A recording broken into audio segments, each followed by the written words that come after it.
So to number one, the answer is two. Pardon. Two feminine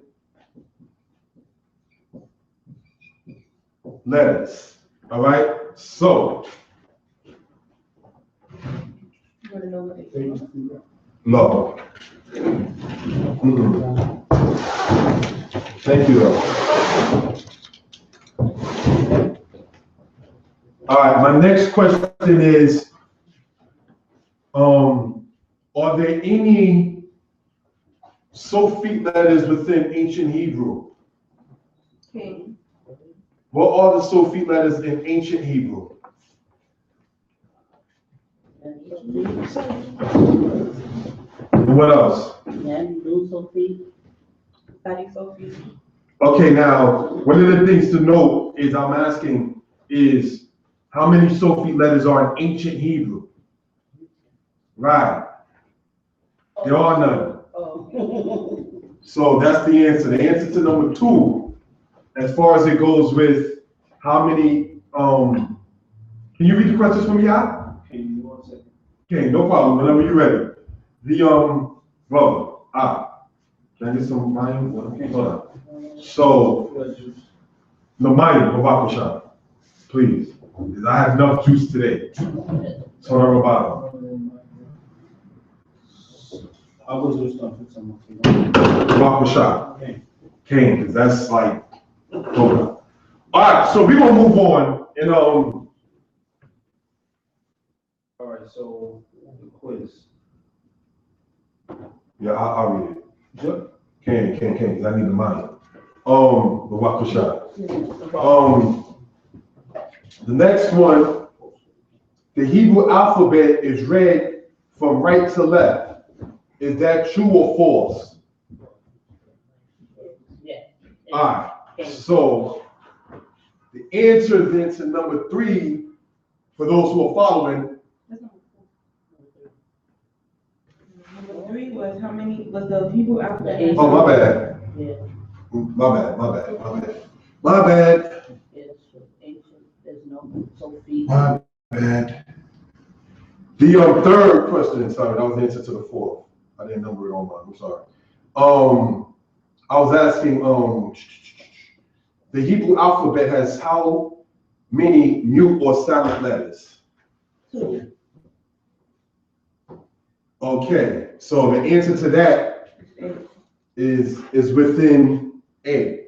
All right, so that's that. And number four, we already went over,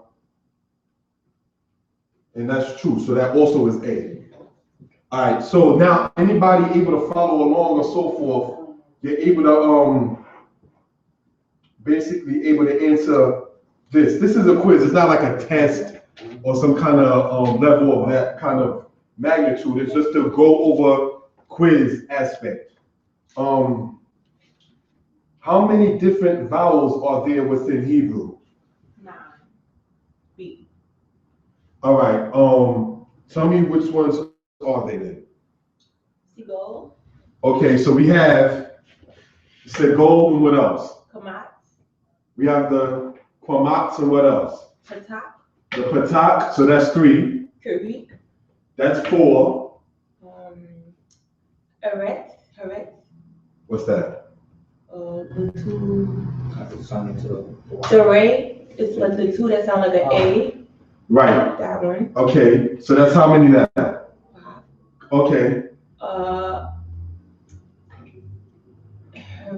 It's not. What about Sharuk? Okay. 6. I'm saying her erase, but maybe it's not. That's not how you say it. What does it do? It joins two. That's called a shawab. So we at 7 so far. Okay, so what was the other 2 then? So I keep. Olam. Huh? Olam. Oh, what? Olam. Right, it's not here, but it's not right here. Correct. So that's 8. And caboose. Okay, so how many is that? 9. Now, to answer your question, you're right, but not all the way, no offense intended. The one that you forgot is the patak. You said the kwamat, you didn't say the patak. Go over it again. Go over the same thing that you just went over again. Cause I know, cause those are my two ones I know for Okay, sure. let's write it down so we can go over what you're saying. All right, continue. Okay, start from scratch.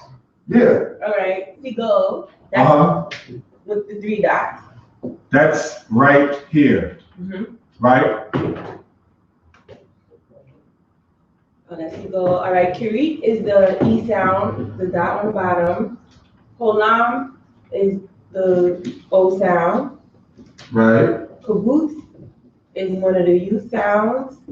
Sharuk is another U sound. Saray is an A sound. Right. Patak is I sound. Kamat is an I sound. And the shumwa, the two going down. That's 9. 1, 2, 3, 4, 5, 6, 7, 8, 9. Now let's go over the vowels. So let's go over the vowels so we can see what it is. The patak, kwamat, no, the kwamat, the patak, say go, shawa, zere, kiri, kolam, kibbutz, and shuruk. And you're saying that comes up to 9. Oh, okay. Now this is 1, 2, 3, 4, 5, 6, 7, 8, 9. Now when I made the test, if we went over all the notes, you're right. But there's actually 10. Oh, wait, let me see if I can think of it. No problem. It's not a, we got time. Is it I can't think of the name, but is it with the I sound with the with the yod and the kamat or the patak? What letter next to it or with it? What letter next to it? With the yod. With the Make yod. I sound? That's it, Kane. Okay, I don't know the name. That doesn't have a name. It just functions as such. Okay. Right. It's not sound. What the sister is saying, she's speaking of something like this, like X representing any letter, somebody's at the done. And then Kane. So that's making the I sound. So that's the 10. Okay. All right. So that's how that goes with that. So, I'll rewrite it. Yeah. That's what, I know I'm missing one. I'm missing one. So that could be any letter outside of the Sophie letter, the X that is in that particular. Somebody was there? I'm sorry. It's hard, no, I had to do it. And the yod next to it. That's how that works in that particular case. So that's question number 5. So the answer adequately is A. All right. Next we got. What's the function of a shawah? Can anybody here answer that? Function Okay. What is the function of the shawah? is to join 2 letters, the sounds together in silence, but it makes the letter, it makes it like if it's a bait, it's gonna sound like buck. Right. With the Okay, correct. The function, like the sister said, of the shawah, which is this one right here, it joins together, or if it's in the beginning of a word, it makes this the sound of that particular letter. Give you an example. The word right here,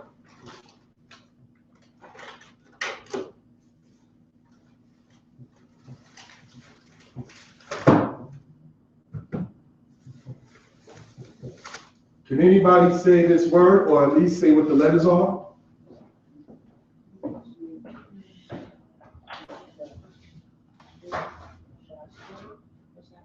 Don't be worried about saying it incorrect. It's okay. My statement to that is like when you see babies fall and they still get up and nobody worried about them falling and still walking. So it's the same thing like with us who's in a baby state of dealing with the language. So that's my point in that particular case. So can anybody say the letters or say what this word is? Mem, Shin, Shin, No, that's a reach. Sorry if it looks like a yo. Sorry. All right. Now, the two dots, one over the other. So I key for real. Thank you. Needed that from Manhattan. The two dots with the mem as you see there causes the mem just to be said as ma. Men, sha, and this sound is what here? So that's what sound does poof make? Right? And race makes the what sound? No, you're saying more letters that's there. It's all right. Men, sha, meaning, say it, just say faster. Misha what? Say the whole word. Meaning, now we went over last time how shaquia, I would tell you, is a verb. All right, we didn't go over this word. Right, we didn't go over this word. But shaquia is a verb, to lie, as in to be a deceiver. And mishaquia is one who is such. Remember the verb here, it turns into a noun by adding a mem with it. So a liar? Correct. Or one who lies. Either one. So that's how that is in that particular case. All right, so that's the function of that particular case. Then we have a word such as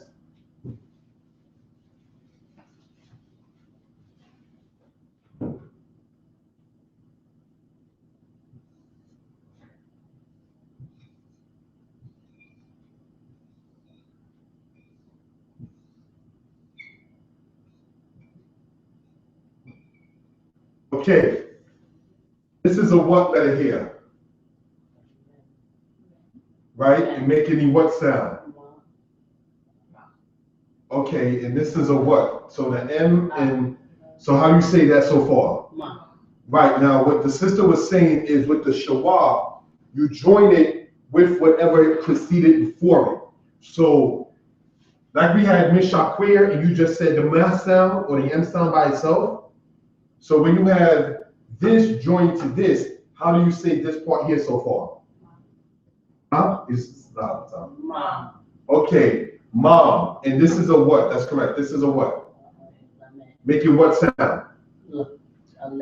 Right. Okay. So this vowel, just as this vowel is a what? Right. Making what sound? Making the ah. So how would you say the L and the ah? So how do you say this word so far?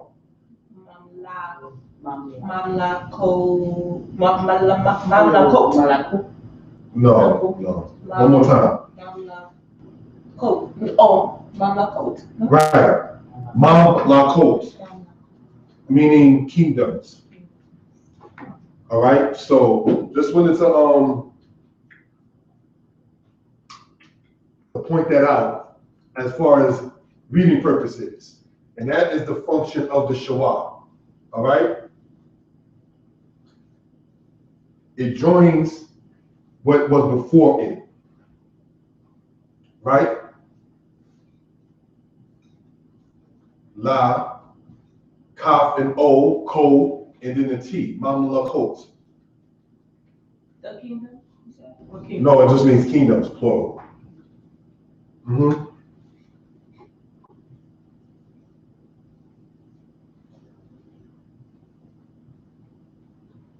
So that's how that particular thing works, that particular aspect. Mam la kot.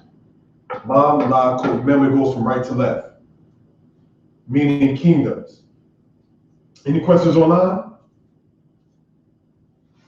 No. All right, so the next question concerning the test is, what is the difference between the words in regards to pronunciation? What do you mean? What is the difference between the words in regards to pronunciation? My point is, how do you pronounce words? And how do you know the differences between it? Like, in other words, how does one identify what a word is. Let me give you an example.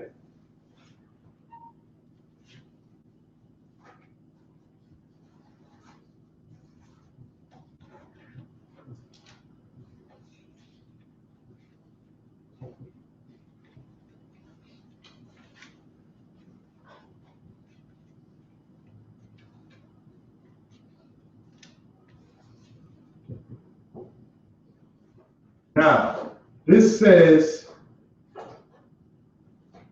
medaber. This says what? Anybody? Do, Right? do bar. The Beer, bar. dober. Do beer. Right? Now, in light of this kind of question here, because I know I was going to have to write it out, what is the difference between the words in regards to pronunciation? Can anybody explain what is the difference between this word and this word? That's my point. I apologize if it wasn't very, very clear. It's two different. Right, but what is the differences between them? They have different vowels. They have different letters. Right. Well, these kind of answers so far for those who care to follow, for answers to be written out. There's no A, B, and C in this particular aspect. Oh, okay. So different words have different letters, which make different sounds and different vowels. Because even if it was the same letters, if it had different vowels, it would make a different word. And yes, such is the case. All right, so are there any questions concerning that? The meaning of this is medaber, which means speaker, and dober means speaking. Oh, I get But this also means speaking as well, in most cases. All right, so just for edification purposes. All right, so the difference is, I will answer it, this doesn't have a vowel, this has a vowel. This has a mem, this doesn't have a mem. See how that works? Vowel here, no vowel. Mem here, no mem there. And because of the different lettering, that causes it to be stated as different. Can I get some of that, Aki? That's what I'm about. So that's how that particular thing works in that fashion. All right, are there any questions, comments, or anything of that sort? You said it means, It don't matter. I'll put it up. I don't know. you said it means, Oh, this means, Toda Aki, this means speaking, and this means no speaker or speaking, and this means speaking. Present tense. I need to obey. I am speaking. All right?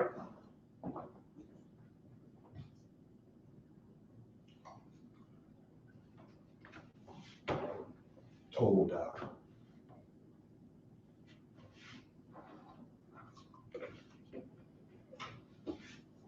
Now, the next aspect,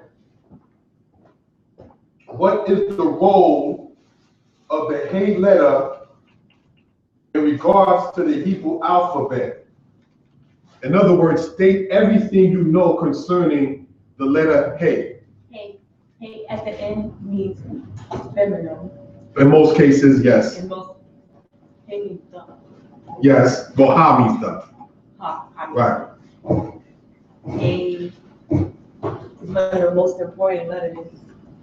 Yes. Anything else? Like the numerical value of it. Anything that you know about altogether? Whatever you had in your notes or whatever you remember of it, that's what I'm asking people to speak on or state or write concerning the letter Hey. This is an open book quiz. It's not. It is? Yeah, this is not graded. I don't like the word review. So I'm saying that, like a quiz. It's in numerical value is 5. Right.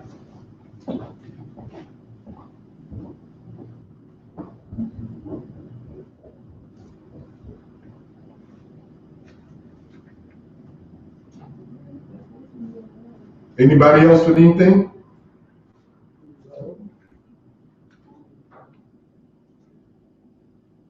The letter Hey is the 5th letter of the Hebrew alphabet. And thus, in this particular case, it makes the numerical value of 5. The word Hey means behold or the word window.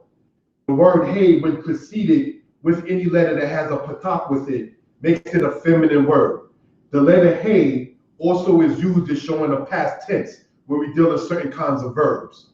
These are the things we went over or so forth in the last times, in the past 2 weeks, that we spoke about concerning the alphabet and everything of that sort. And also, as stated, means the word the, as she had stated. All right?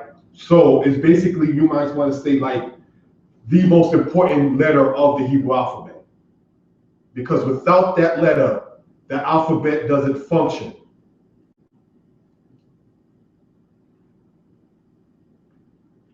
Questions, comments, anybody? You need to they were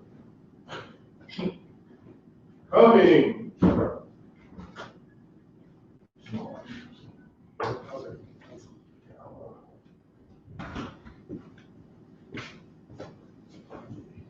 So that is the particular aspect concerning that with the letter Hey. Numerical value 5, Ha means the. In certain cases, it formulates a verb when it's preceded at the end of a word, however, by any letter, such as if this yod had been a hey, it would have been formulated into a feminine word itself. All right? So that's how that works in that particular case. Questions, comments? All right. What letters in Hebrew will never have a vowel with them? Aleph and the ayin. What letters in Hebrew will never have a vowel with them? What letters in Hebrew will never, that's not the right answer. What letters in Hebrew, sorry, will never have a vowel with them? Sophies. All right. What letters in particular? I made Sophie. N. And Sade Sophie. N. I made Sophie. The Sade Sophie. I have a you said a vowel, right? Correct. Name Sophie. Sade Sophie. And a new Sophie. Okay, the only letters that will never have a vowel with it is Mem, Zadeh, and Fe Sophie. Nun Sophie periodically may have a vowel with it. It's very rare. It's very rare. It's like having, maybe not trying to be funny, triplets. Right. It happens, but it's like, huh? Right. Like, wow, that's unique. Not bad, but unique. That's what I try to say about Hebrew. It's not different. Pardon me, it's not difficult, but it's different. That's how I try to sit there and equate that. All right? So these are the 3 letters you will never see with a vowel. Mem Sophie, Zadeh Sophie, and Fe Sophie. You will see Ka Sophie with a vowel, either a Shawah or a sound. All right? So I want to state for edification purposes, as we go on, the understanding of saying Hebrew has no vowels. You see that it's written in some books, but that comes from the thinking of an English mind. Because they would look at the alphabet and say, well, I don't see any vowels, so therefore there can't be no vowels with it. But when you get outside of the English mindset, you will know that vowels make sound. And since vowels make sound, you have to have some kind of sound with it. So when some brothers and sisters say everything is just and that, no offense intended, has no structure with it. For instance, there are people who don't know how to read, but yet they know how to speak, regardless of whatever language it is.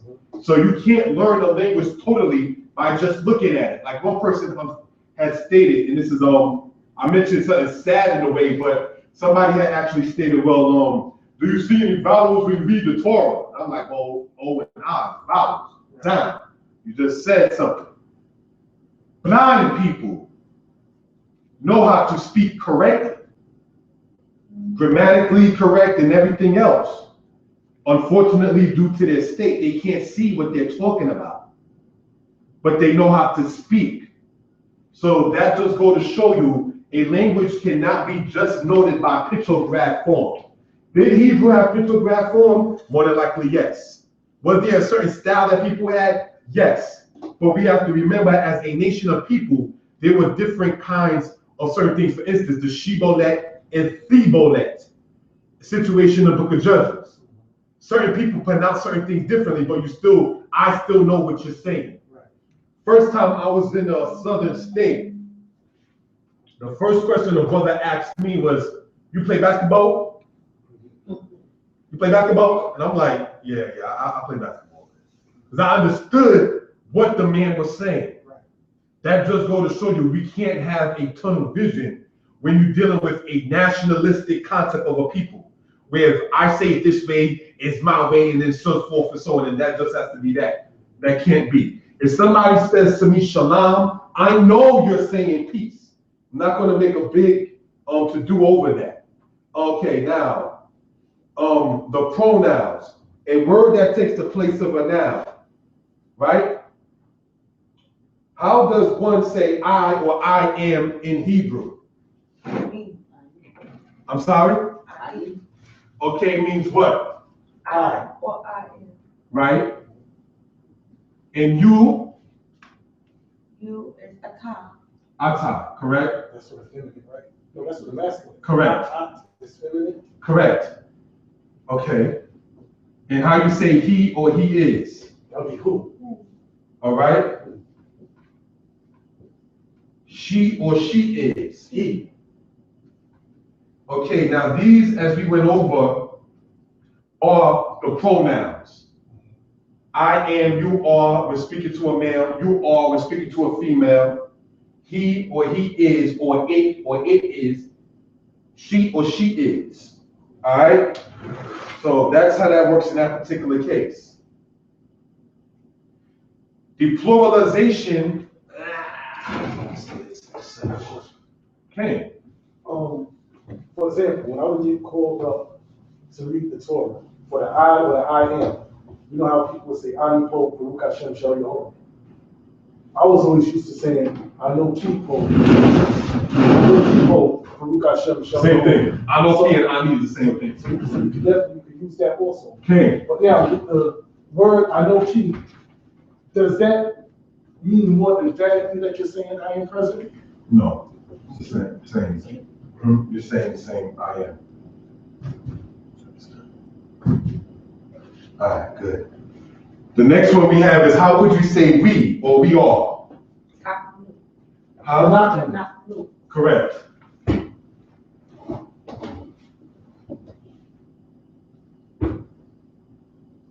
And next is you or or. Atim? Correct. Masculine. That's masculine, atim. Correct. And feminine of that is what? Atin. Correct. And they or they are masculine? Him. Hain, correct. And feminine, they or they are is? Him. Correct.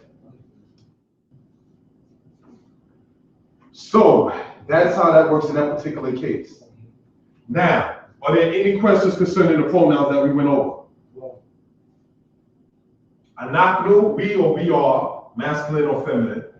Aten, you or you are, or plural, masculine. Aten, you all are feminine. Hain, they are masculine. Hain, they are feminine. That's how that particular thing works. Questions, comments? Anything? Okay. You still writing it down anymore? All right, cool. So how would one in Hebrew say me? Okay. Now, can somebody explain the difference between when ani is used and when ot is used?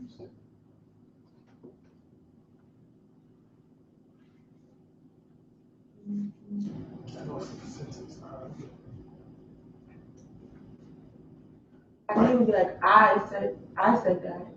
Right. It's like you ask them who said that. No, me would be like, wants to go, me, Correct. Okay, any questions with that? Right. Mhm. Now, I went with him. I went with her. He went with me. They went with me. Basically, you use a word like ani as I or I am in the beginning of a verb or a sentence. You use OT at the end. I went with him. She went with her. He halka imota or ita when you get into the higher form of it or the more advanced whatever. All right, so that's how that works with that particular case. All right, just like you would say in English, you have I go. You wouldn't say me go. Similar premise. So how would you say you using the pronouns in this particular case? ota, I'm sorry. taka, Otka. Otka. Hey. Mm-hmm.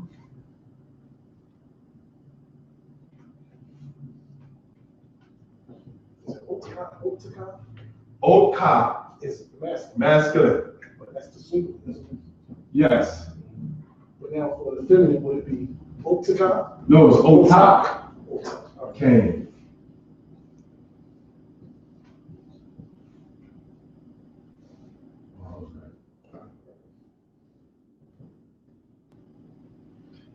Now, just to notice something real quick, you have otka, otak, shawa, patak, patak, shawa. All right? This is you, feminine. All right? That's how that particular thing works. OT, otka, otak, him or it is what? Anybody? oto, Him, correct. Oto, It's him. correct.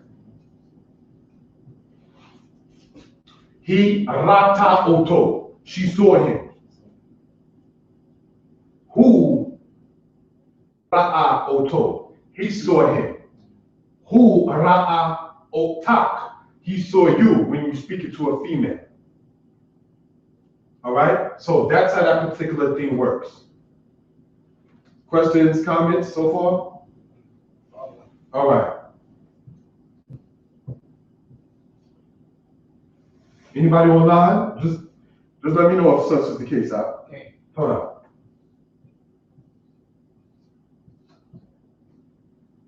Ota, her. Oh, I'm sorry, I'm supposed to ask y'all. My bad. Okay, so how will the ota aspect in this work? Remember, he means she or she is. So ota, how would you work that particular thing in a particular sentence? ota for her, Right. that's her door. Would it be like I read Ota, I saw her? All right, or I see her. All right. Correct. That's how that works. Her door will be Kalabah. Caleb is door. Her door is Kalabah. That's how that particular thing works. All right? Questions, comments?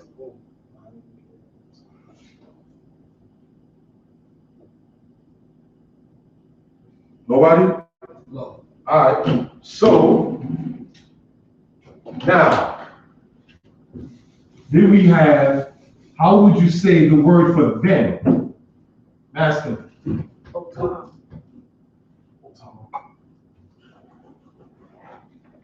Correct.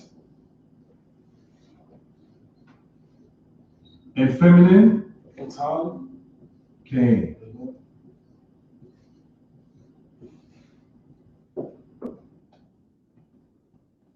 This, brothers and sisters, not to sound disrespectful, is easy.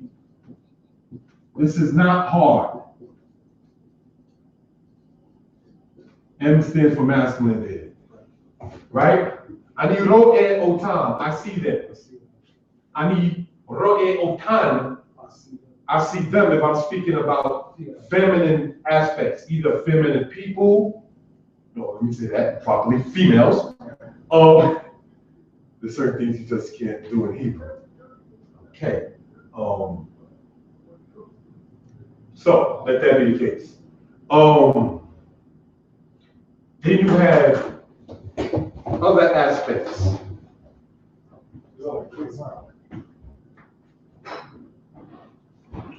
Oh, that basically concludes the test. And us is otaku. Yes. And how would you word otaku in this particular sentence?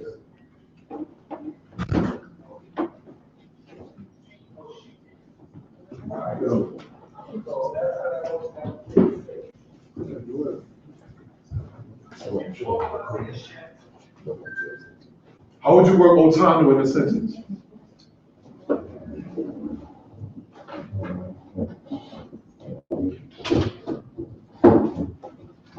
I have a little one. She was walking, fell. She got right back up, like nothing happened, and kept right on walking. Wasn't embarrassed or anything of that sort. That's my point. If babies can fall and get back up, and I'm sure either those who are parents or who have seen babies have seen this, we don't get right back up like nothing happened. Don't be afraid, not trying to sound preachy. Be afraid to be wicked. Don't be afraid to be incorrect in speaking. Because we're still learning. English, I don't know how to say, I don't know how to use us, I don't know how to put the other words next to it to say it. What about us? He went with us. Well, with us is Imanu. Okay? What about us? What means, how do you say what in Hebrew? Ma. Or me. You can say man too. Ma or man. Right. Means what? About. How, anybody know how to say about? It's not oats, is it? No, oats literally is sign. S-I-G-N. I think I need a rag key for the table. Okay, thing this ain't permanent. All right, I'm not worried about that. Hold on. Don't worry about it. Hold on. Anybody know how to say about?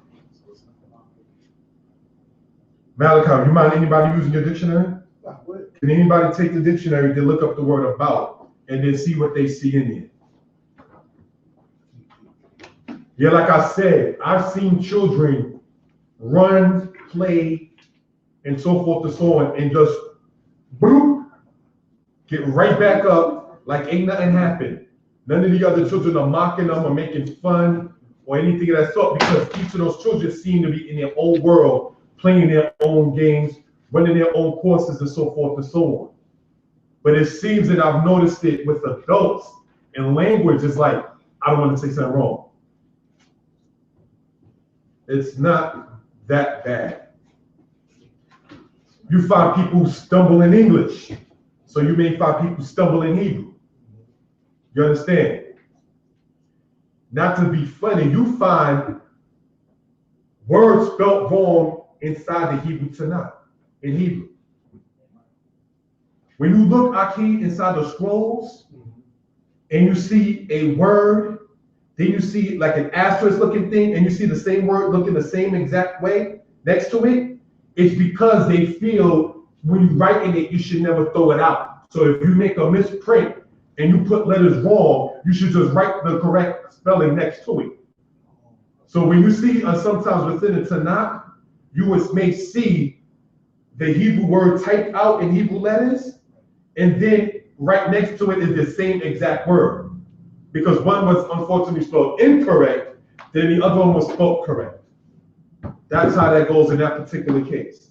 So, what? Yes, did you see the word about? What is it? I got Olive, Saudi, Lamed. Would the word be Al or L? L is God, or two, depends on how we look at it. Atel. About, Maybe I'm looking at the wrong word, I need my I glass. found it like this, but I don't have a go. Someone on, I got it on my belt. The Hebrew word right next to it, right? aladot is how you say about. Yeah, aladot, that's how you say about. There's two ways of saying it. Misabi, no. Misabi means going around in a circle. That's an Exodus. Oh, so how about Ezel? Ezel means next to. So I'm about that, I'm next to that, yeah. But the word is already answered is aladot. Came, that's used in numbers. Can you write it with the vowels, please? Yes.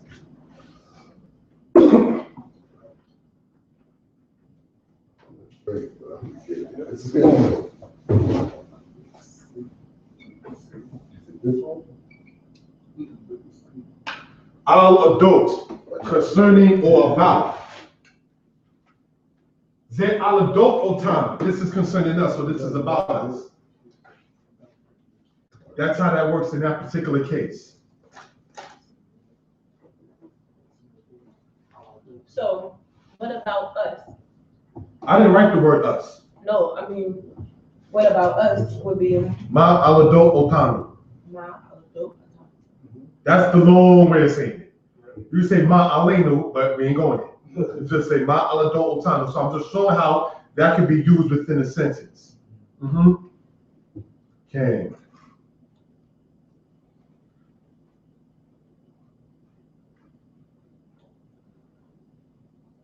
Questions or comments? All right. Well, that concludes that part. With the remaining of the time, what we're going to do, let me erase this, go over another particular aspect in this. We already went over the alphabet, we already went over the vowels, we already went over the suffix, we already went over all of that. We already went over the numerical values, we went over the beginning form of a verb. We use the word kata. Kata means what? Anybody? That's kwata. That's not think, is it? Kashab is thing. That's right, Katab is the right. Correct. Right. So we went over last time this particular aspect here. Kote, right? And right.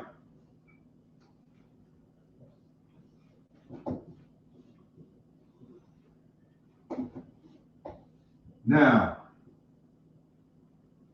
if you remember your notes from last time, we went over the pronouns with this particular case. And that being ani kote, ata kote, hu kote. I am writing, you are writing, we're speaking to a male, and he is writing. Then we have kotebet. So a female will say ani kotebet, I am writing. Ak kotebet, you are writing.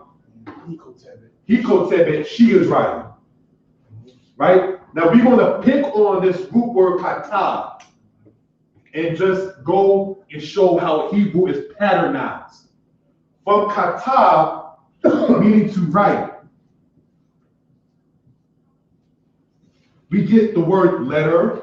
Then you know how to say your letter, my letter, his letter, her letters. This is what we're going to get into.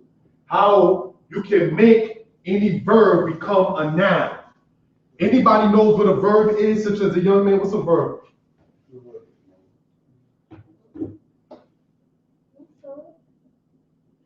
Okay. A verb, an action word. Now, what is a noun? Person, place, or thing. Now, what is an adjective? Describe. Now, in Hebrew, for edification purposes and grammar, the adjective follows the noun. All right, so you may want to write that down. Adjective follows the noun.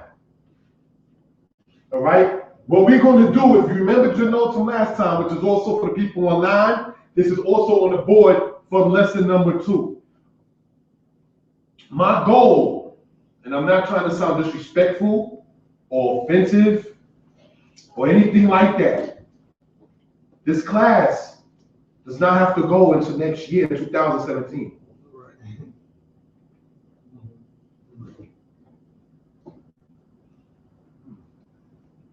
Every so-called Monday, we meet and do the class. The way it's set up, Father willing, it ends in the beginning of what we call August. Then another teacher comes, then we'll have perhaps speak with Prissy Paul about it, 2 classes where we'll go over the advance with the scriptures, and then take those who join the Lord later online or elsewhere, and then just have it set up like that. This is not going into 2017 with Kata. That's not happening. That can't happen. The point is to progress, move on. That's why when Prissy Paul asked me, do I mind if the lesson stay on, please keep it on. So I can watch it and I know what we spoke about as well for anybody else who cares to sit there and get into this. All right? Jewish people would say the Hebrew we're speaking is Old Hebrew. I've experienced it where I'm doing like business or anything of that sort, and I would say, and I would just throw words out there, and in a lot of cases they don't respond back in Hebrew for whatever reason. But you know, they'll say things like, "Oh, you know it good," or "You know it better than me," and, or so forth and so on. Those types of things do happen. Majority of Jewish women do not know how to speak Hebrew. Majority of Jewish daughters do not know how to speak Hebrew. The majority of them who do speak it are the males. You know, so that's something to be noted and understood. I'm not saying none of them know it at all. I'm saying the majority of them don't. Not that we are in competition with them, but just for edification purposes. I'm going to ask anybody online or here to please explain, how does this function happen? Masculine, singular. Feminine, singular. Female sin. All right, so koted, kotebet, katab, the root of it. Kaf, tal, bait will always be in that verb, in noun and adjective. Kaf, tal, bait. Kaf, tal, bait. Kaf, tal, bait. None of these letters drop off no matter what. I'll give you an example.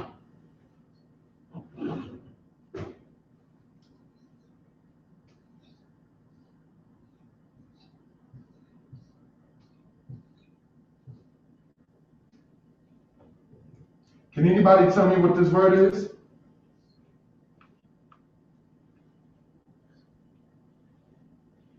Miktava.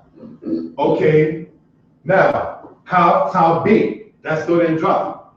No matter what prefix or suffix you put with it, that still stays there. All right? The meaning is,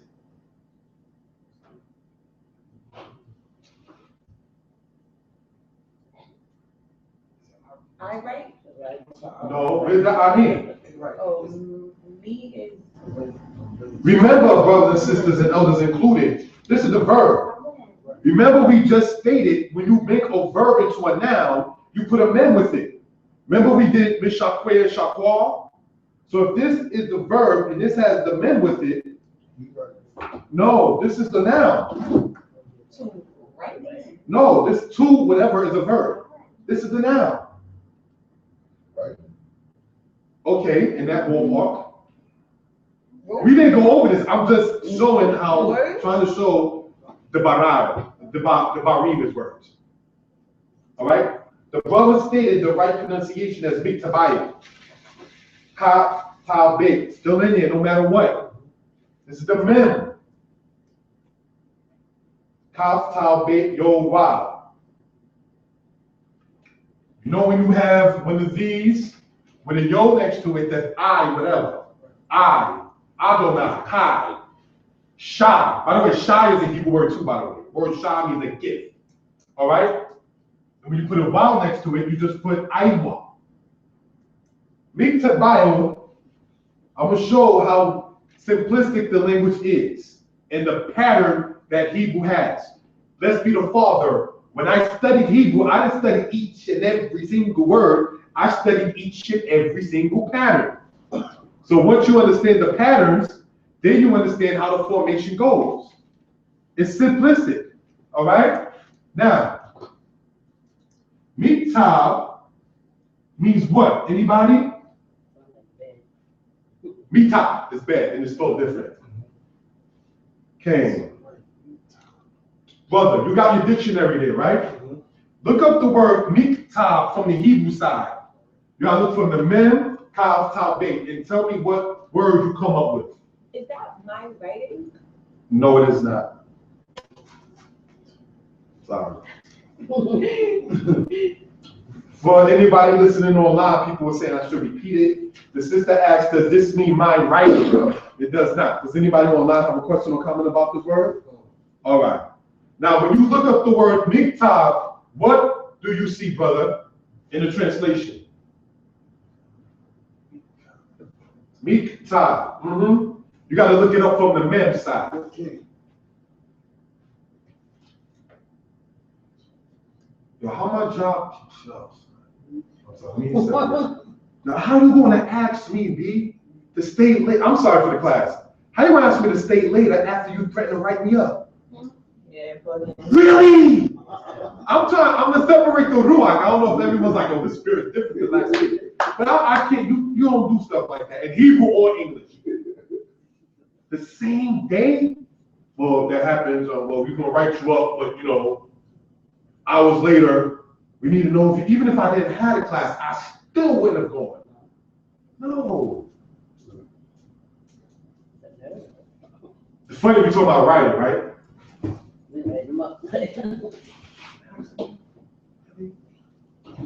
You don't do stuff like that to people. Now, when you look it up from the Hebrew to the English, it's just like looking up the English to the Hebrew, it's just alphabetized. So you got to look up where, okay, Mem Lamed, you got to keep on going down till you get to Kaf. Okay, you got Mem Kaf, and you got to keep on going down to when you get to Tau. Because if you at Mem Kaf and Hey, you got to Baka. You got to keep looking down, you understand? To the next one. That's how that works. letter. Thank you. The word Mitab is letter. Katab is to write. You write a letter. This is the noun. Okay. His letters. Mitab still stays. Still stays.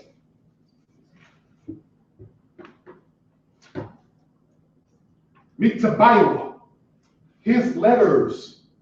Mitabo. Remember we went over Dago, his fish. Daglo, his flag. So Mitabo, I don't know how they say it's not a black language, but Mitabo would be his letter. This one says Mitabo. No, Oh. this says Mitabayo, his letters. I'm just goes in as a presentation to show how it works. Mitabayo, his letters. Dodaiwa, his uncles. Dodotaiwa, his aunts. Abotaiwa, his ancestors or his fathers. Because you only got one father, so the plural father means your ancestors. See, so that's how that works with that. All right? Any questions? Now, I'm going to ask the sister and repeat what she says for those online. How are you able to look that word up and get the correct word of it or meaning of it? I have the Hebrew keyboard on my phone, so I just typed it into Google. Now, when you're doing that, or when you're using the Ben Yehuda dictionary, as the brother Malachi has, and you're using it from the Hebrew to the English side, just like you go A, B, C, D, you lose it Aleph, Bet, Gamel, Dalet. So if you see Mem, Kaf, Lamed, you know you got to keep on going down till you get to Mem, Kaf, Tau. Mem, Kaf, Tau, Hey, you went too far because Bet is before Hey. That's how that works. It's the same basic principles. All right? So, in the next particular aspect, if we will,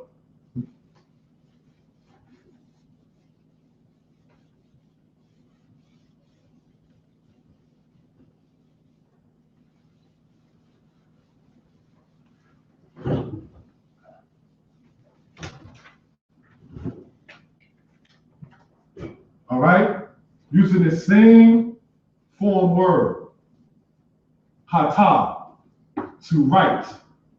Now, we went over kotan and kotebet, right? And we already went over the pronouns.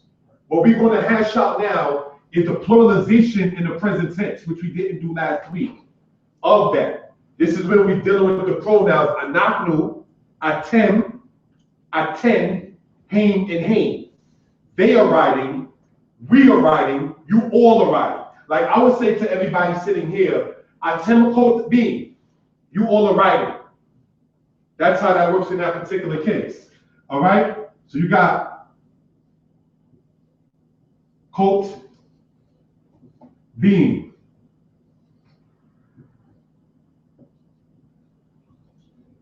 Right? I'm gonna write it out in English. Masculine, plural. Anaknu, kot being. Atem, kot being. In haim, kot being. Haim, kot being means what? What does haim mean? Remember, we're only dealing with the vowel of right.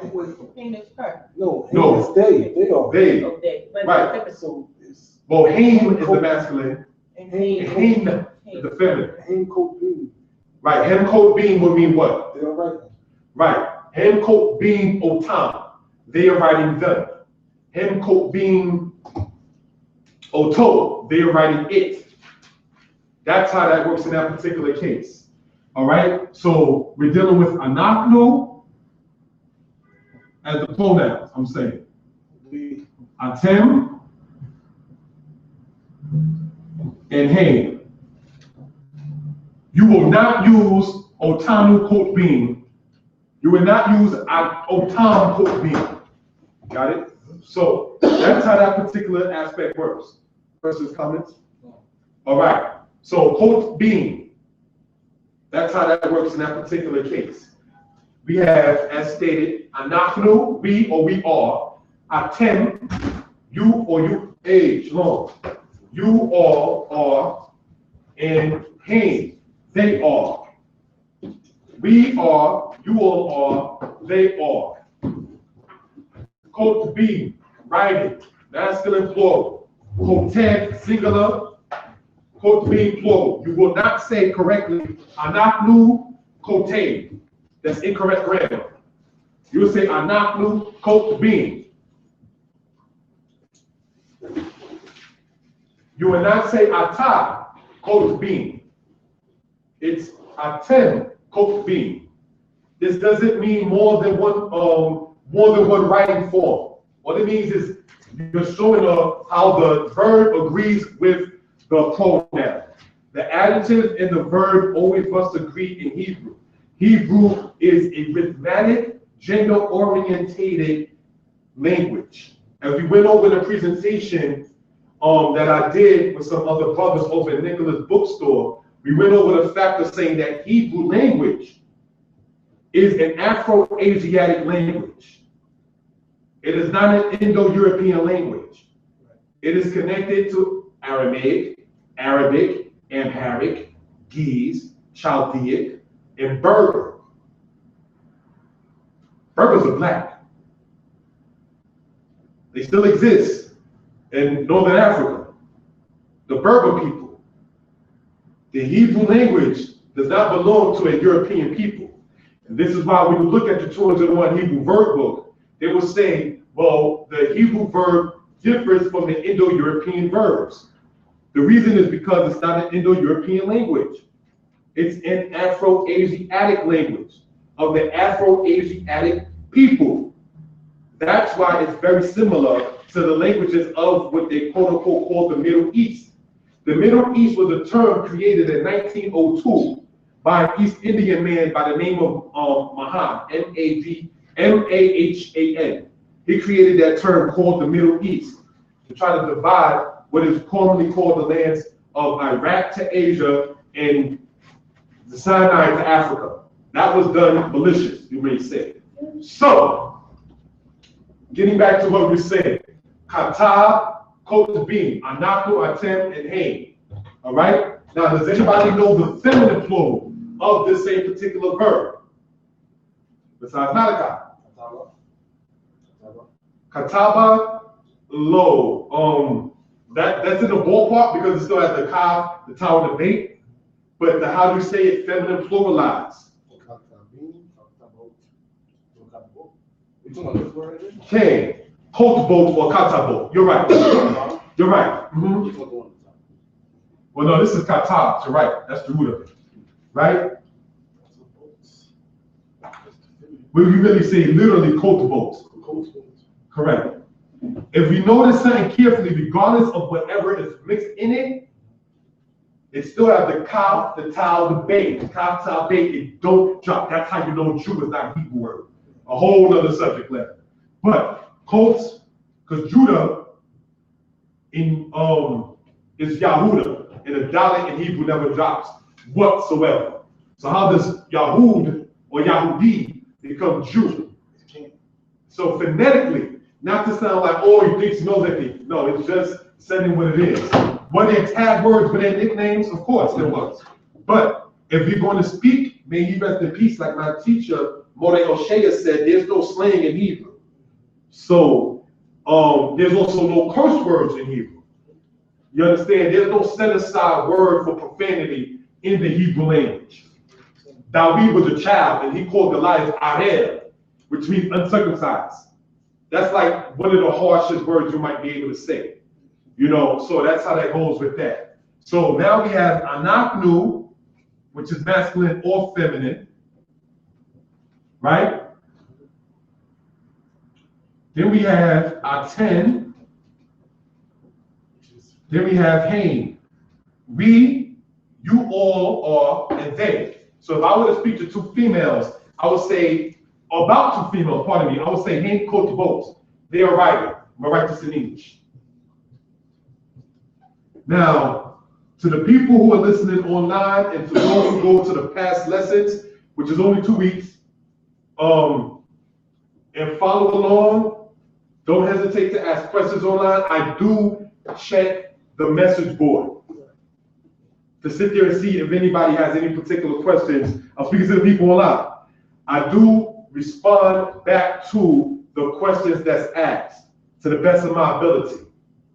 All right? So, it's okay. You will ask me after. You don't do that, man. But let's not dwell with that.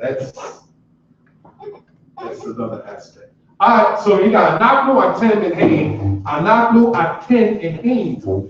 Anaknu is either masculine or feminine. Just like Ani is either masculine or feminine. All right, the brother Malachi asked earlier, sometimes you might see the word Anoki for I or I am, same as saying Ani. I or I am. Same premise. All right, it's not of a difference in that particular aspect. All right? Now, quote the boat. Anaknu quote the boat. Those are females saying that. If a female would speak to a group of females about themselves, but at the same time excluding herself, she would say, I tend to quote the boat, because she's speaking in a feminine aspect. Right. If she's speaking to a bunch of females about other females, or a mixed group of people about only females in the third person, she still says Hain. They are. So you say Hain quote both, you know you ain't talking about Malachi, Kazakia, myself, or the brother here. You understand? That's how that goes in that particular case. So that's some of the rules and aspects. We're dealing with the pronouns and dealing with the aspect of verbs. Last week we went over kote, masculine singular, this is masculine plural. As stated, you will not be, a woman will not say, Ani quote both. She will say, Anaknu quote both. All right, any questions or comments about that? One is plural, one is singular. Anaklu was speaking to who?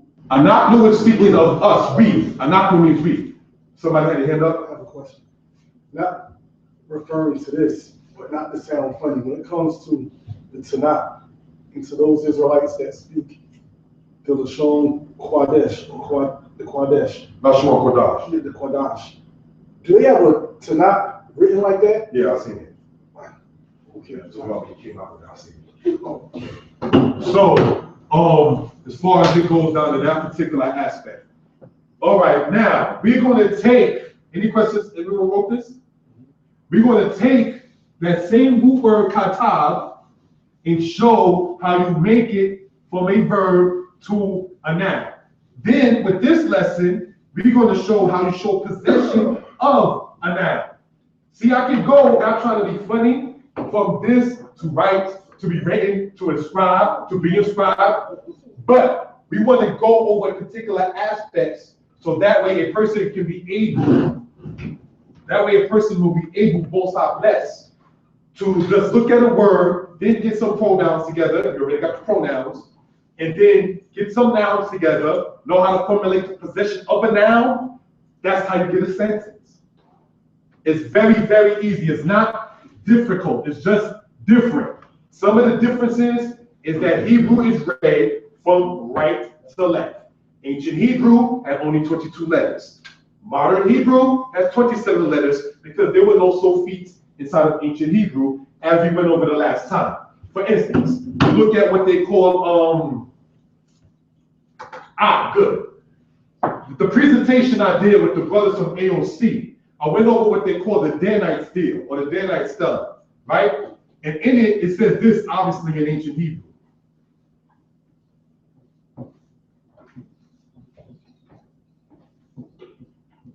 Melech Yisrael. Now, Mem Lamed Kaf Yisrael. Right? Now, if modern would have it like this, Mem Lamed Kaf Sofi. Because it's incorrect to write Mem Lamed Kaf and just end it at that. In ancient Hebrew, there were no Sofis. So Kaf is Kaf. So that's how we know certain things in that particular case. You can see this when the brother loads up the video and the breakdown of that. Just want to use that as a case. Now we went over Slika, Kata, right? Why do I go way out there and then come back? Because I want the people to understand periodically that it's not difficult. It's just different. Kata means what? Anybody? Right. Right. Okay. Now, literally, the literal meaning of Kata is he wrote. The literal definition. Hu Katab, he wrote. Or Katab, he wrote. That's the literal definition of it. And it's also its own particular root form. So, making a verb into a noun, we want to write this down. You add a mem before the first letter of the verb. Remember, Hebrew goes from right to left. So, adding a mem makes it a noun from a verb. No, I don't like that. Makes it, no, I don't like that. Adding a mem makes a verb a noun, that's it.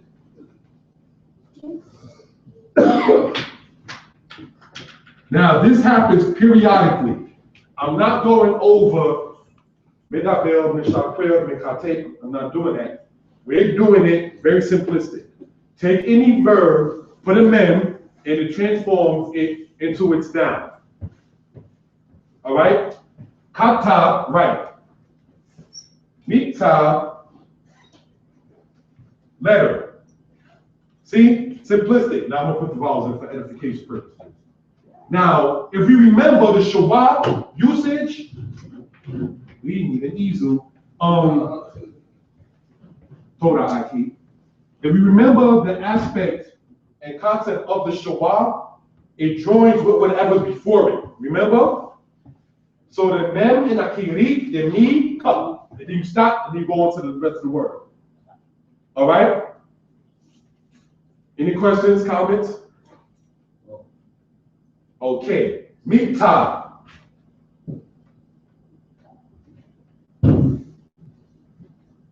No.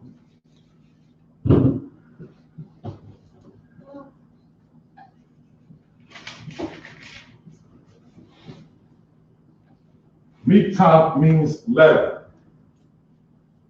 Ani kote mikta. I am writing a letter. He kotebet mikta. She is writing a letter. Anaknu kotbot mikta. Female saying we are writing a letter. Anaknu, males or males and females. Anaknu kotbi mikta. We are writing a letter. All right? Now from this form right here, just like I was taught in Hashaba by my teacher, you can take this and know how to say mikta letter. Ani niktati mikta. I was written a letter. Who nikta ha mikta. He was written the letter. Ha mikta niktabla. The letter was written to her. Hebrew is easy. You see how the pattern, the kafta bet keeps on flowing right through that? That's how that works with that. It's not tricky like English, where, we got a silent B and P and K. Really? Hebrew don't work like that. But it is. Brother, if I may ask, do you speak French? I speak Creole, I okay. understand French, though. Does French have it tricky like English from your knowledge? Not too much. Not like that? And English is Definitely. it's a tricky language by tricky people. You understand? So that's how that works with that. I speak to many of our brothers and sisters from DR, Puerto Rico, Panama, who are very fluent in Spanish, and they say it's the same thing like with Hebrew. And there's no surprises out the moon like that, so forth and so on. So adding a mem makes a verb a noun. Letter mikta, kata bet, mem mikta. Any questions? Now we're going to show, because people, you do know that a letter is a noun, right? We're going to show. Well, can I get something to drink? We're going to show hands down that how that particular thing works. How do you say my letter? This cup is right there. Yeah, it's all right. Either one. I think that's what that was. Thank you, bro.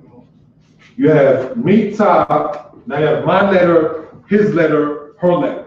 That's what we're going to go over now. All right? So,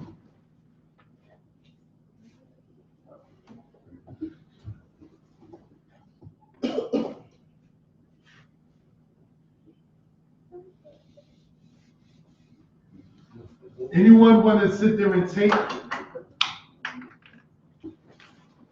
the opportunity to know how to say, or just say my letter in Hebrew? How would you say my letter? My letter. Miktati. Miktati is not correct either. Correct. Miktabi, not miktati. That's just, I don't mean to sound disrespectful, my bad, bro. I'm just saying, but miktabi is the word, all right?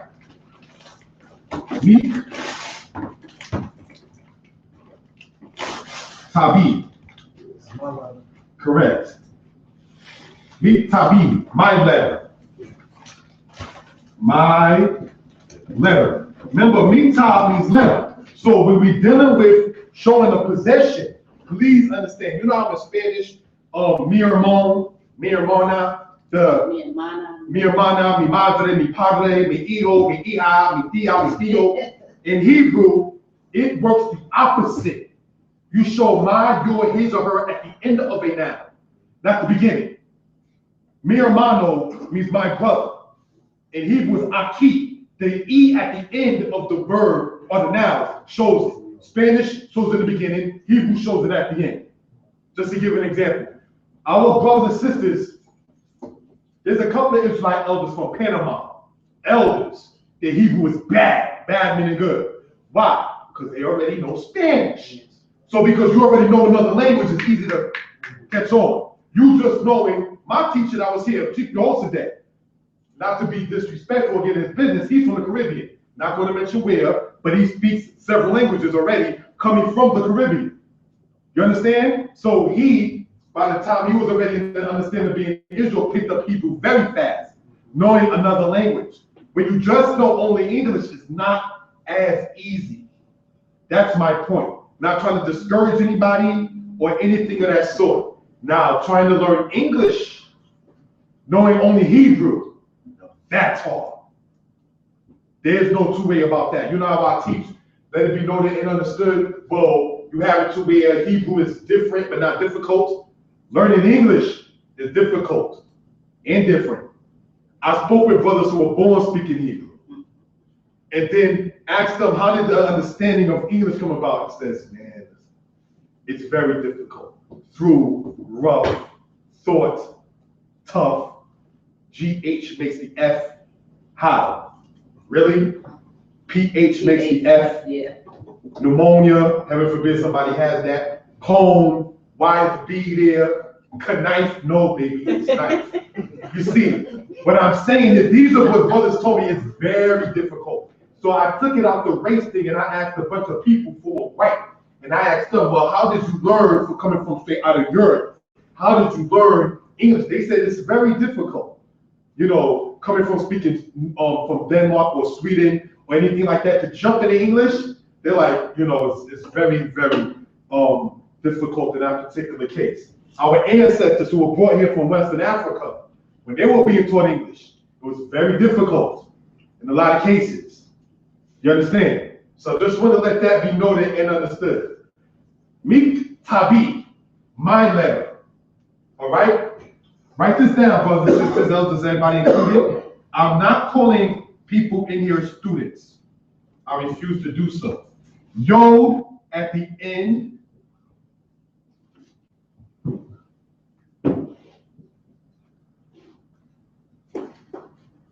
signifies a possession, self-possession. I need more water, please.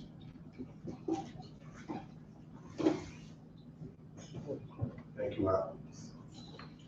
Okay, Yod at that end. Yad, hand, Yadi, my hand. Isha, wife, Ishti, my wife. If a woman saying Ishi, speaking of her husband. Same thing. Queer, war. Queeri, my war. Luak, board. Luki, my board. Shulka, table. Shulkani, my table. Kipa, hat. Kipati, my hat. All right? These, what we're dealing with right now is how you show a noun in its possessive form. I have a syllabus that I'm going over. Yes, there is. All right? We will see how easy this is. It's not different codes. All right? Mitabi. So if that dog means what? Anybody? Fish. How would you say my fish? Now, roof is what? Anybody? How would you study? Good. How would you say my roof? Now, cod means what? Anybody? Spelled as this thing. Cod means what?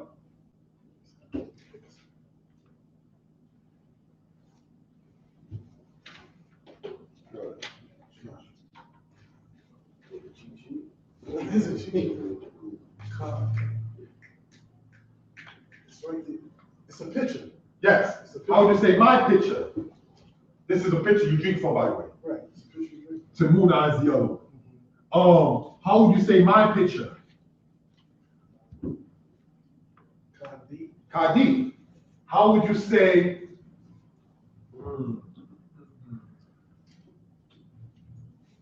or is light? Light.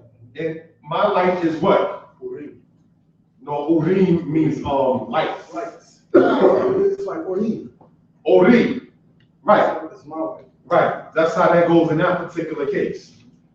All right, so Gamal means camel. So how would you say my camel? Correct. Rosh is head, so my head is. Na'al is shoe, my shoe.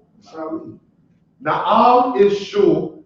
Na'ali. Ma'al is boot. So my boot is. Right. How would you say my apple? So puah. Apple is tepuah. Right. It's not tapuaki, tapuki.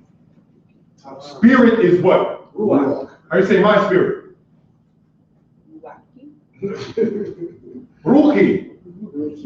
You don't double the K. Right, Okay.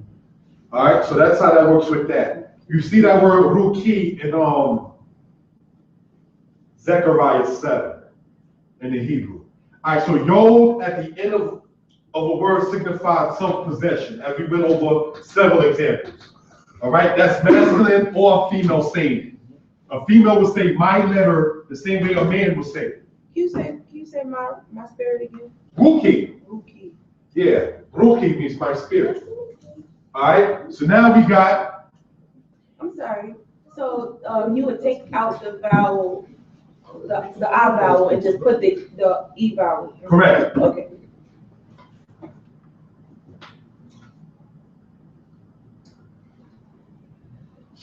Oops. Now we're going to go on. Questions, comments, anybody?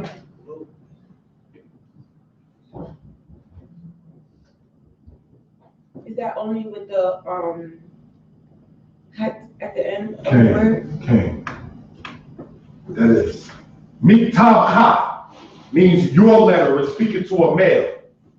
Now this is a female or a male saying it to him. All right? Your letter. Miktabha, your letter. Say Miktabha, that's your letter.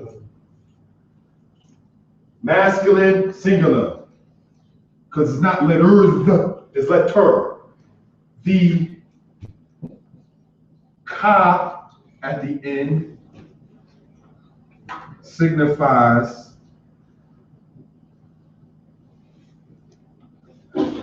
your masculine singular of a verb. Ishteka, your wife. Shalkun, shulkanka, your table. Menifka, your fan. All right? Now, any questions? For those who are following online, or for those who are caring, I use the word menif, meaning what? Fan. The Hebrew word henif, when you speak about the wave offering and the heave offering, in Leviticus the 23rd chapter, it speaks about that. Where henif et kem, and he shall wave them for you. Lirazon kem, to be accepted on the morrow after the Shabbat, the priest shall wave it. That Hebrew root word is the word henif. Henif and menif is waving something's being brought up. A fan brings something up. That's Hebraic science. It's not far-fetched. Wave and fan don't sound alike in English. But menif and henif sound alike.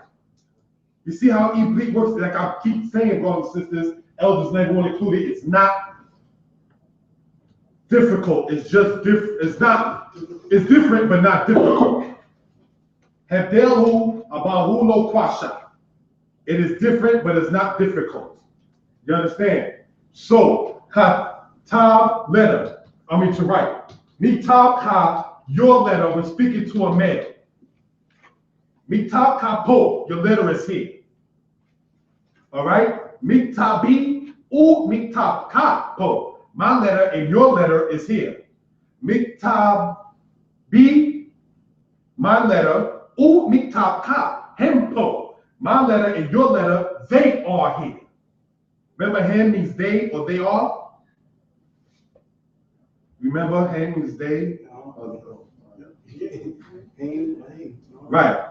So, that's how that works in Hebraic linguistics. It's not difficult. All right? Questions, comments, complaints, anybody online? No. All right. So that's how that works in that particular case. I'm not too sure about colleges now, but I know they used to give, from my understanding, 4 credits for a Hebrew class. I'm not sure if they still do that, because a lot of colleges, like the one I work in, they don't have Hebrew class. Predominantly, quote unquote, Black Hispanic, they don't have Hebrew class. Queensboro has it, Queens College, Brooklyn College. Some other schools have it, but majority don't. Now, the Hebrew books that the colleges use, for anybody talking about, I learned Hebrew in college. It's like, but my point, anybody saying they learned it out of there, you're not learning how to speak. You never found no lawyer saying, oh, I learned this in college. You don't find a doctor saying, I learned this in college. It's your own studies that the college gives you that cause you to really learn, King. So. I would say Kingsborough. I took Queensboro or Kingsboro? Kingsborough. Kingsboro out in Brooklyn? Yes. That's it? Oh, okay. Okay. Now, if I may ask, how many semesters did you take, if I'm not being Just surprised? 1 semester. How far did they go, if you remember? We're talking about 30-something years ago. I don't remember. Okay. All right, so Katab Miktab, your letter. Ka at the end signifies the your masculine of a noun, not verb. Nobody checking? Noun. Miktab is a noun. You got me ready for it? I'm sorry, no, it's a noun. My bad. Yeah, we did. This is the verb, it's the noun. The letter is something you hold. You can't do it. You can't have a verb. You can hold a noun. You do verb, you hold noun. You know, as far as it goes down that particular case. All right. So,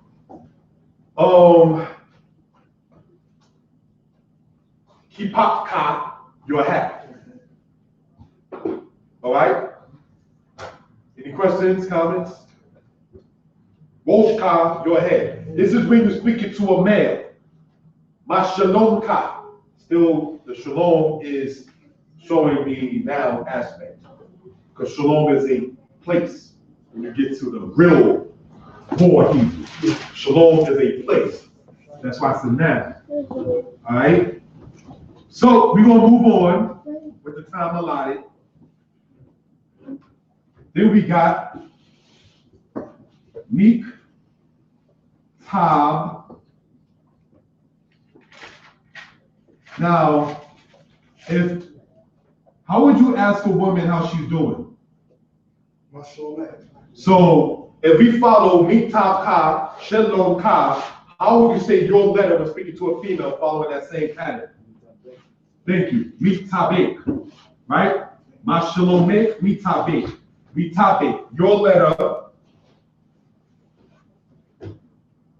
feminine, singular. We keep saying singular because we're not dealing with letters. Right. That will be Miktabim, Miktabai, Miktabeka. No, we ain't going there. So your letter, feminine, singular.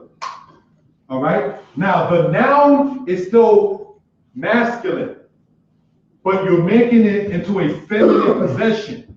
So ik, like mashalom make, feminine, singular, possession at end of nouns.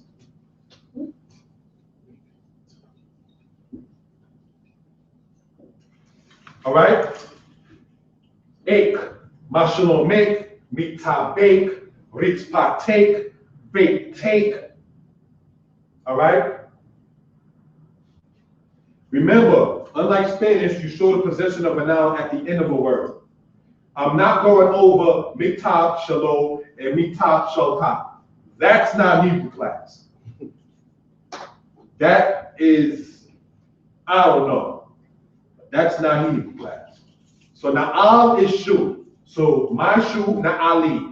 My shoe. Now, alaka, your shoe is speaking to a man, and your shoe is speaking to a female is What's that question? Say it again. Your shoe when speaking to a female.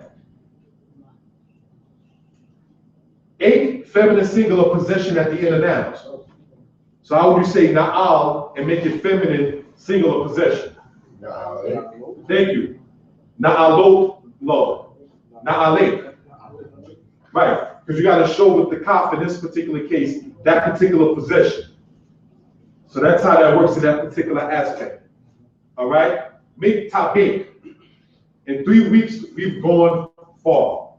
I hope the people are studying and taking notes, asking themselves questions, asking anybody else questions. I'm not, keep the language clean, sensitive. Don't mind if people use another reference book that I didn't recommend or anything of that sort. It doesn't, it's not hurt my feelings or, like, oh, well, you're my student. No, we're the sons and the daughters of the Most High. That's who we are. You don't belong to me, we belong to the Father. And that's what helped me not to be sad. His brother here was a pallbearer for my mother, Malachi. That's what helped me move along after my mother passing, because God took his daughter. So once you understand how that worked, it didn't hit me as hard. You see what I mean? To be quite candid. So, meet tabik, your letter, singular. She used to go here too, by the way. 8, feminine singular possession at the end of nouns. Questions, comments? Can we not forget about the homework? So Isaiah 30, because I didn't. We'll deal with that next time. We'll deal with that next time. That's good? Yeah, can you just explain a little bit more maybe what you was looking for? Because When you look up Isaiah 30 and it says, cause the Holy One to cease. that's Isaiah 30:11. Right. There was supposed to be a word to jump out. That word is Shabbat. Yeah. Shabbat should have jumped out if you was reading it. In Hebrew. Shabbat to cease or to discontinue. To cause to cease. Yeah. Oh, I didn't know. Tauspitu Kodesh Yisrael Memenu. Yeah. Tauspitu Memenu Kodesh Yisrael. Cause the Holy One of Israel to cease. Shabbat is within that word Tashbitu. Shin Be'al still in there.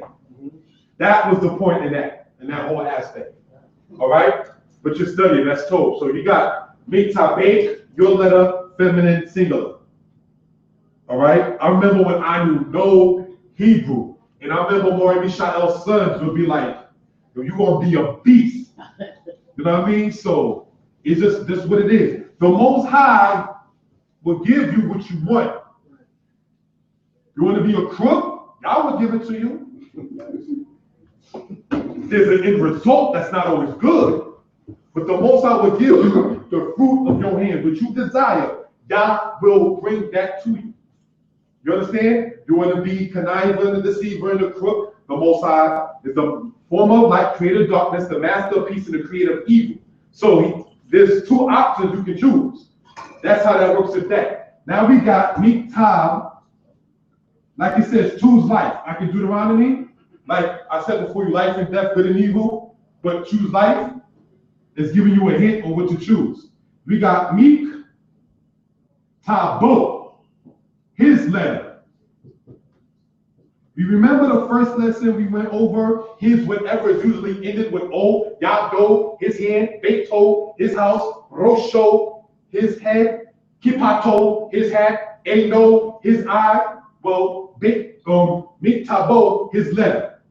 O at the end, and this is the O kolam that the sister was talking about right here. At the end of words is his, and I'm gonna just put X for whatever. All right, I need more water, please.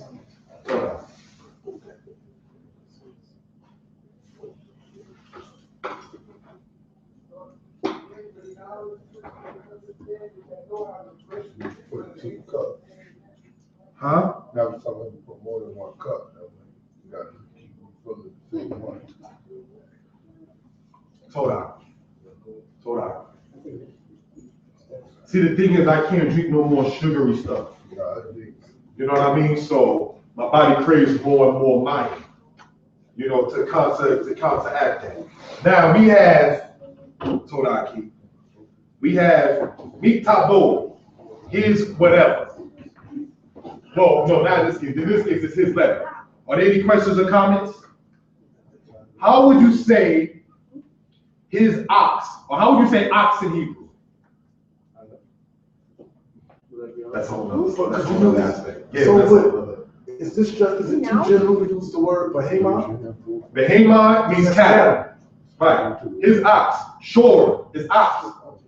It's in Exodus 20. Shora, his ox. Wakamoro, and his donkey. Mo ashil re'eka. Lotak mo big re'eka. That's what I call thy neighbor's house. Where Eshet re'eka, thy neighbor's wife. Where Shora, his ox. Wakamoro, his donkey. So anything that belongs to your neighbor. Vitabo, his letter. Questions?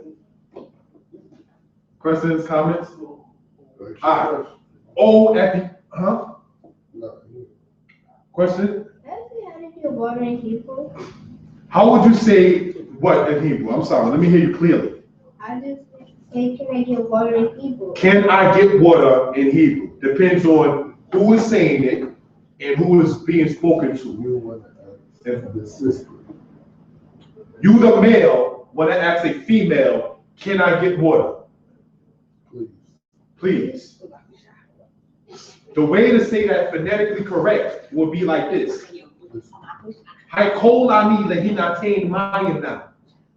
Because God can be pleased. Please as well. Bebakusha literally means in a petition. Bakwas to seek or to request. Bakwasha, a request. Bebakwasha, in a request. Can I get water, please? Hayakol ani. Am I able to? Lehinatain, to be given. Mayan, water. Not, please. Now, please. Yes. So, okay, if it's saying, well, why would you? Bebakusha is not wrong. Oh, But it's just a little definition is like, for instance, like pray I tell thee. In the Tanakh says, Hagid na. Na means please, or you're making a petition to.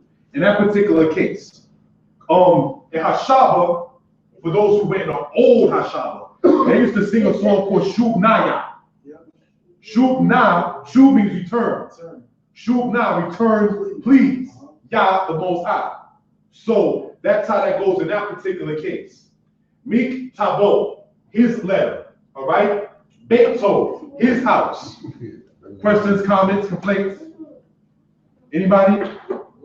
Or at the end of words, nouns. At the end of nouns, nouns. At nouns, Same for all. Nouns. Shem Po'al is how you say noun in Hebrew. The name of an action is its noun. Po'al means verb, and Shem means name, and so forth. The brothers and sisters who use Strong's Concordance as a Hebrew dictionary, stop, please. You want a Hebrew dictionary? Get a Hebrew dictionary. Right. Strong's Concordance is beautiful when you want to know the root of a word or where scripture is at. It is not a Hebrew dictionary itself. All right, so just want to use that for edification purposes. When the brother uploads the video of what we did at the Nicholas bookstore, you will see how, blessed be the Father, how I went into the Hebrew and broke it down, how Storms is not good for such. All right, I'm just leaving it at that. So Katav Miktabo, his letter. Next we have her letter. Anybody want to take a chance at that one? Notice the Kaf Bektal never dropped.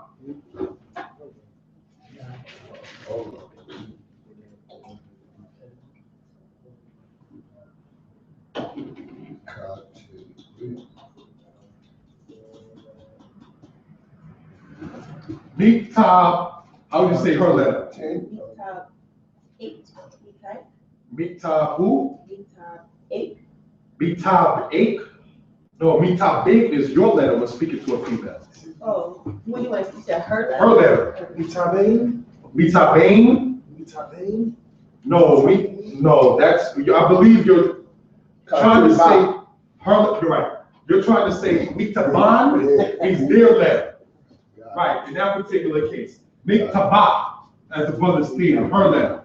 Dagat, her finish. Right, remember, that's what I'm saying. It's simplistic, it's patternized. Hebrew's pattern. Hebrew is a pattern, it's not way yonder. Most languages, I have Arabic friends. They tell me, if you know Hebrew, you can learn Arabic. I've heard that several times. But what I'm saying is, years ago, we used to be over by the elder Captain Michelin, and there was some Arabs in the store down the block. They spoke Arabic fluent, and they spoke Hebrew fluent, if you remember, brother. So we used to go over there and sit there and pick on them after Shabbat, going back and forth in Hebrew and all of that. But they were pretty cool though. But getting back to the point I'm saying is this: Miktabah. Now, when you're showing a noun in its feminine form and possession, you put a dagesh within the head. Miktabah, her there. Susa, her horse. Ima, her mother. You're showing its fourth aspect by having this within there. All right? So it's Miktabah.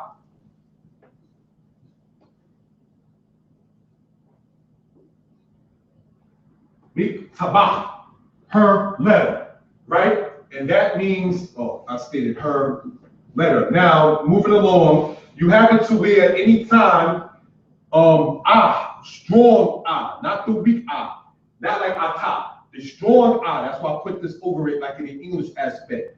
At the end of nouns is a her X, whatever the thing is. Miktabah, Rosha, Isha, her husband. See, Isha means wife, but Isha is her husband. So ha is just showing that it's pertaining to. Right. This right here, this bait and that dagesh within that shows that this is her whatever. This being a letter means it's her letter. Okay. Gosh just means to emphasize. Cain, Ish-Sha means wife or woman, right? No, Ish is man, sorry. Yeah. But when you say Isha, it means Isha, her husband. Because you're showing the aspect of possession. All right? So you have to be looking at it though. No, you have to hear it. To say, And then when you're reading it, you know, I'm sorry, bro. no, I was gonna say, you can know it by the way someone says it. When they emphasize the ha on the end of it because of the gosh, then you'll know that it's pertaining to her as a possession. So say it like her husband and then say wife.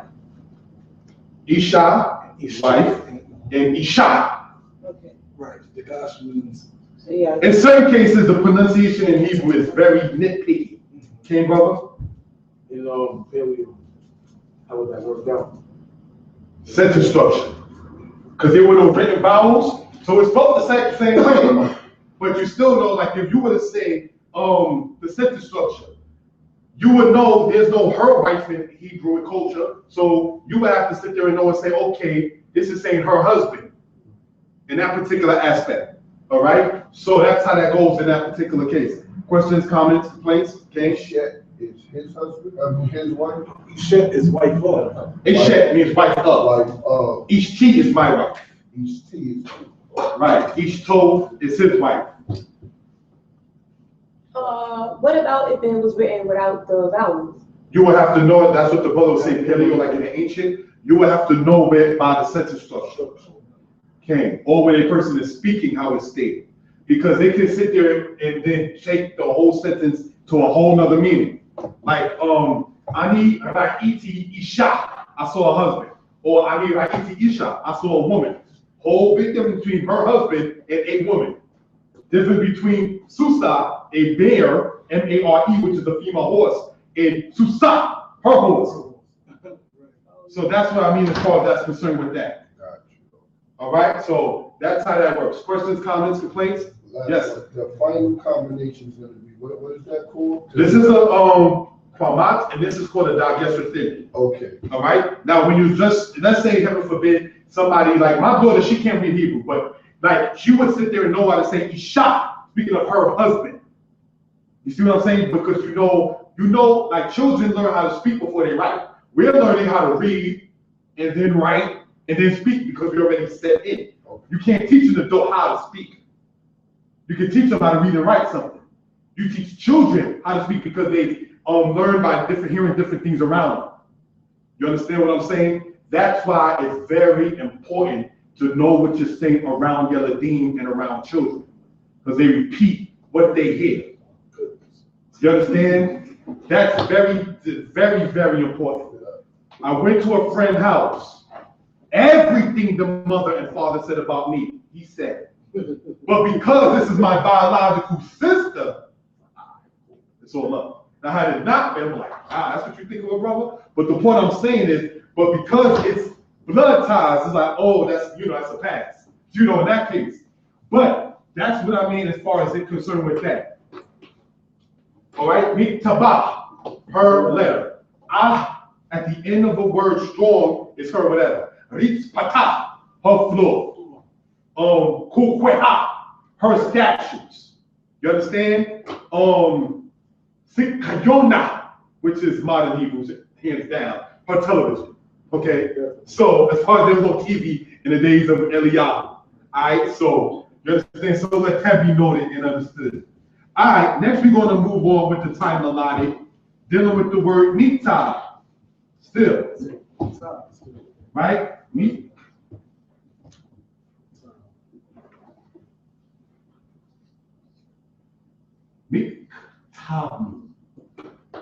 Miktab.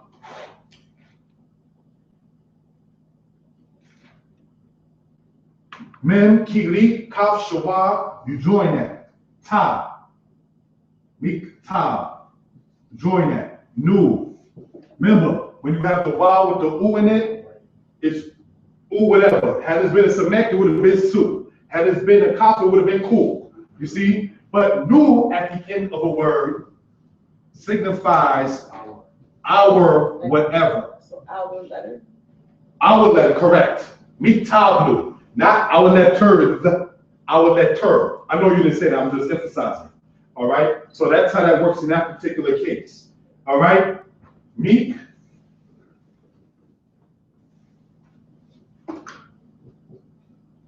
Tab. New. Our whatever. Benu. Our house. Dalatenu. Our door. Rizpatnu. Our floor. Abinu. Our father. Yes, go. So sisters is talking about their husband and say Isha Nu. For if you were to say, well, If women were talking about their husband, do they still put the emphasis at the end? they will say Anshe, our husbands. Asha Nu. Right. Now, if it's a polygynous relationship, they will say Ishnu, our husband. Sorry? If a woman are married to more than one, if there's a man that has more than one wife, polygyny, right? Because polygyny, two different things, right? So you have it to where the women would say Ishnu, our husband. That's how that works in that particular case. So it's no heavy emphasis on that one. No, in that case, this word is spelled as this. These are women saying our husband, Ish, Nu. You just take the noun, which is Ish, right? And then just show this particular suffix as Nu, which is our whatever. Okay. All right? So that's how that works in that particular case. Ish, Nu. And that Nu is feminine? The Nu is masculine or feminine. It's in the Right, so if you were to say our letter, women would say our husband, a man would say our houses or our house is Beitnu. It doesn't matter. With Nu, it doesn't, it's unisex in that case. All right, so that's how that works in that particular aspect. Questions, comments, complaints? All right, so Miktabnu means our letter. I'm gonna write this word out. Better, that is. Miktabnu, our letter. All right, that's how that works in that particular case. If there's polygyny going on, the women would say, for instance, Ishnu halak hanuta. our husband, he went to the store. You know, that's how that goes in that particular aspect. All right? So, questions, comments about this? Miktav nu. Nu at the end of a noun, at end of nouns. So just as ish is a noun, so is miktav a noun. All right? So in Israel, as we know, we wouldn't say, you wouldn't have three men saying our wife. You know, ishtenu. No, that's not Israel culture.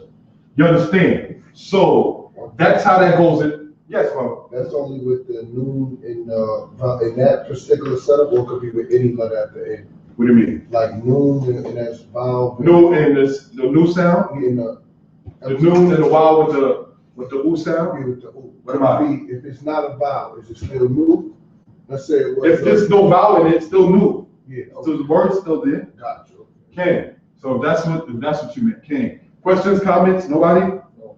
Moving along. All right. Still dealing with miktav now. Now, for everybody's edification, as stated, you can do that with any noun that's masculine, not feminine noun. We did not deal with feminine nouns. There's different forms of how to deal with the noun. Masculine singular, that's what we're doing. Then you got feminine singular. We didn't get there yet. Then you got masculine plural. We didn't get there yet. Liturgical. We didn't get there. Then you got feminine plural. We didn't get there yet. Simla, skirt, that's feminine. Simlati. A woman is speaking of her skirt. Simlati means my skirt. Simloteha, her skirt. We did not get that far. My point in going there is just to let it be noted, we're dealing with masculine nouns in possession. Singular nouns. Now, if we say our letter, it's a group of people speaking about one particular thing. Our letter came. Miktav nu ba. Our letter came. All right? That's how that goes with that. So now after nu is what? Anybody?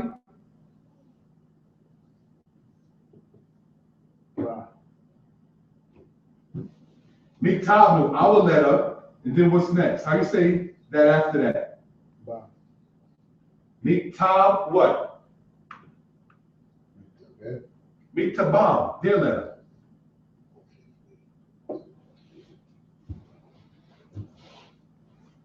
Miktabam. You always read it in the Torah, the Dorotam, throughout their generations. Right? Well, Miktabam, their letter.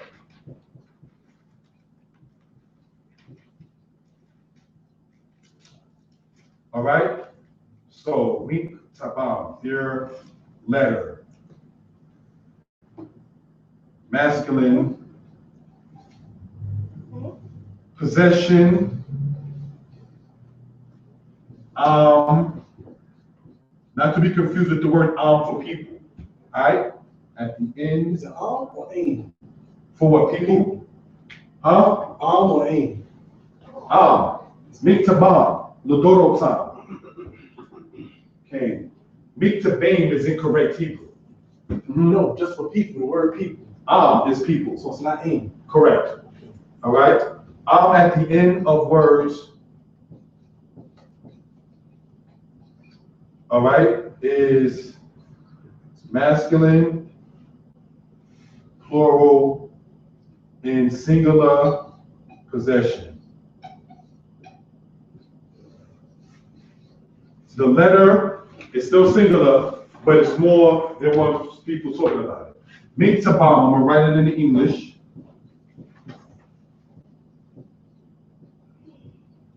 And that means their letter, not their letters. Miktabehen will be their letters. But we're dealing with only masculine nouns and possession of singular nouns. All right? There's female nouns and masculine nouns. I need more mic, please. See, the more you talk, your throat gets, Right. you know? So that's how that works in that particular case, Torah Aki. Mhm.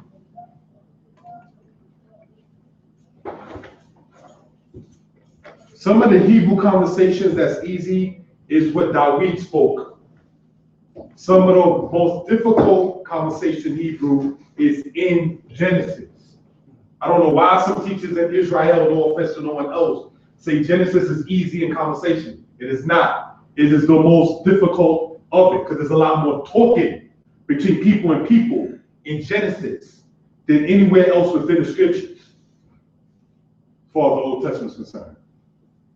You understand? Exodus has a lot of commandments directly from the Father, same as Leviticus. Numbers is not much conversation between man and man. And Deuteronomy by itself is basically Moshe speaking to the people, not them speaking back to him. But Genesis is conversation back and forth, back and forth. Joseph and his brothers. Joseph is calling them spies. They talking they don't know there's a translator, and so forth and so on. The Nakashi Kawa and Adam, and going back and forth and back. Reuben saying, kill my two sons. Yaakov saying he was a fool. These things, as far as it goes with that, shows it to be the case. Kalam ti kalom. I dreamed a dream. Like, okay, we will see what will become in the dreams. You will see, not to speak on the harsh aspect, about how much conversation between man and man is heavily in Genesis. The most difficult part to translate was the book of Proverbs, because the Hebrew Shlomo used is not the Hebrew Yeshaya used. Now, for my messianics, when I'm saying Yeshaya, I'm talking about Isaiah the prophet. Now, let it be noted and understood. When we're going over the Hebrew that we're talking about, Isaiah said, I am of unclean lips, and I dwell in the midst of people of unclean lips. Shlomo, on the other hand, was in the palace, the royalty, under the kingdom. His mother was trying to groom him to be the next king. So he had the higher echelon linguistics of Hebrew. So when he wrote in Proverbs, the vocabulary he used is not the everyday vocabulary that Isaiah and Jeremiah used when you read in those prophecies. That's my point in that particular case. How would you say, for instance, happy in Hebrew? Sure. Now, another way is what? How do you say happy birthday? Yom Huledet Sameach. Yom means day, Huledet means birth. Now, when Tanakh says, I will always rejoice before him, playing in his habitable earth, the word for rejoice is sha'ashua, a word you don't really see nowhere else. You understand? So that's my point as far as it goes down in that particular case. The vocabulary Shlomo used is a higher form of it in Ibrit than the regular common person. That's my point in that particular aspect. All right? So here we go back to this. Miktabah, their letter, masculine. Can anybody know how to say their letter when you're speaking about a female possession letter? Correct. So, Miktaban, right? All you do is have a noon so feet, right? On.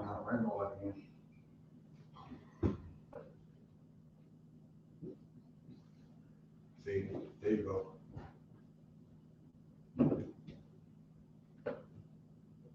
Looks like a W. So Miktaban, for those online, that's what the sister stated. Their letter. Miktaban ba, their letter came. I will be speaking to either a male or a female or a group of people, speaking about others. Their whatever is the third person. All right? So are there any questions, comments, complaints? Anything of that sort?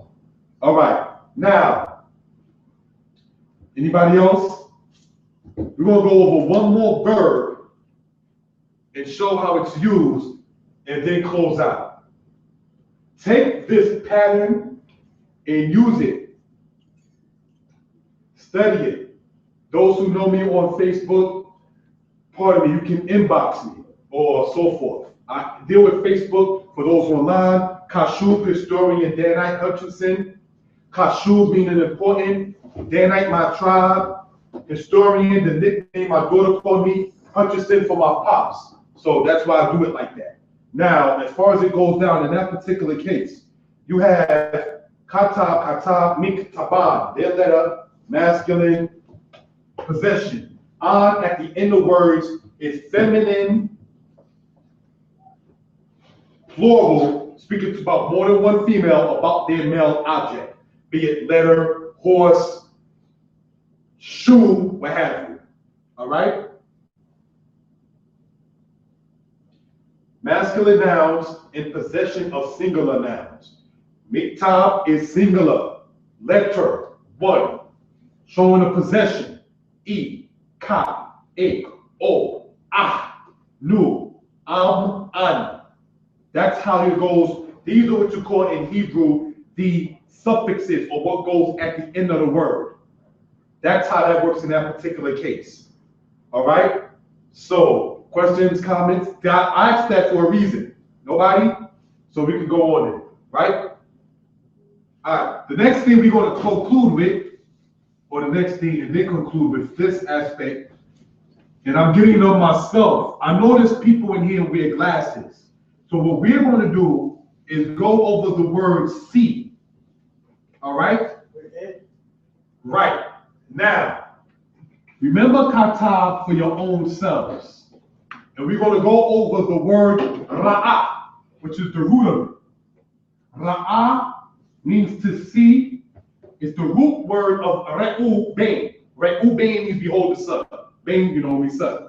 All right? So ra'ah means to see or to view. All right? So that's how that works in that particular case. All right, now we're only going to be dealing with the present tense. Taking the advice from Prince Orishadai, don't go into the past tense until much later. That was some advice I got. So we're going to deal with the present tense only. Masculine, singular. And feminine, singular. Only. Questions, comments, complaints? All right. Masculine, singular. Present tense. All right, we have it as, anybody? Offhand, real quick. The present tense of see. Yeah, Like I see. correct. Well, how you say I? I need. Okay, good. So I say see. What is it, red A? No, but A I need means, ra'ah. you talk about right? A? That's when you tell somebody to see. I That's need the command ra'ah. form. I need ra'ah. No, that's, see, no, that's in that particular case, that's told, but that's not, no offense intended, correct. The people online who always say, well, say what they say because we can't hear it. The sister has stated it's ani ra'ah. No, it's ani ro'eh. That's how you say it. Is see. Ro'eh. In the present tense. Right, in the present tense. You're only dealing with the present tense. Right? We're not going to deal into the past tense. This is now what? The month, like maybe after Pesach. Because there's a lot that we have to go over in this. All right? But don't let it dishearten anybody. You know, ro'eh, masculine singular.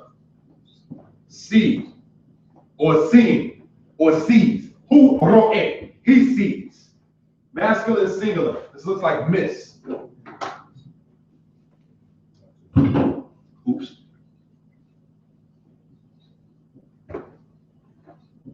See or view. Ro'eh. I'm gonna write out the English. Ro'eh. Ani ro'eh. Ata ro'eh. Who ro'eh. I see, you see, he see. We all see. So ra'ah is see. In the present. In the In present the tense. present. Masculine So, singular. Ra'ah is see. The past tense. That's the root of it. Like saw. Correct. Or he saw. That's just the root of it. So that's how that goes. So people say, or how you say such and such, dama, to view or to look, or so forth and so on. That's just, they just give you the root of it. That's what Strong's Concordance does in our code. Strong's Concordance just gives you the root of it. It don't break it down to present and all. That's my point. You see, it's a good concordance, but it's not a good dictionary.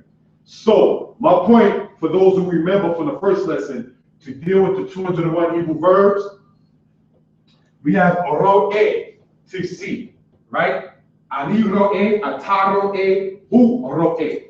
Then we'll have ro'ah for the feminine, right?